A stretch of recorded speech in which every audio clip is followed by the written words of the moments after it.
আজকে রুমমেটদের সাথে বেরোলাম বাইরে হাঁটাহাঁটি করার জন্য, আর শেষে আমাদের সাথে কি হলো চলো তোমাদের দেখাই। এই ভিডিওটা ছিল পরীক্ষার আগের ভিডিও। পরীক্ষার আগে আমাদের শুধু মন করতো একটু ঘুরতে বেরোই, হাঁটতে বেরোই, খেতে বেরোই। এর জন্য আজকে আমরা বেরিয়েছিলাম অল্প হাঁটাহাঁটি করার জন্য, যেন আমাদের বসে বসে পড়তে পড়তে শরীরে জং না ধরে যায়।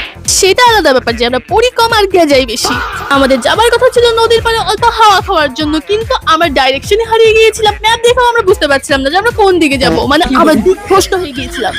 এতক্ষণ হাঁটার পর নাকি আমরা রাস্তা হারিয়ে ফেলেছিলাম। আমাদের এত যে রাগ উঠছিল না, তখন এই বাচ্চাটাকে দেখলাম। বাচ্চাটা কি কিউট ছিল, আমাদের সাথে সাথে দৌড়াচ্ছিল।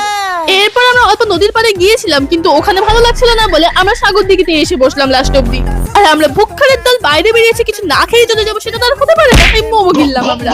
এরপরে খাবার গিলার পরে আমরা রওনা দিলাম আমাদের হোস্টেলের উদ্দেশ্যে। আমরা আজকে এত হেঁটেছি যে আমাদের পার্ক ফুলে পড়ছিল, তাও আমরা পাগলের দল হেসেই যাচ্ছি। যাই হোক, এখন আমরা 4 তলা উঠি। আর তোমরা আমার চ্যানেলটাকে তাড়াতাড়ি সাবস্ক্রাইব করো। আজকের জন্য টাটা।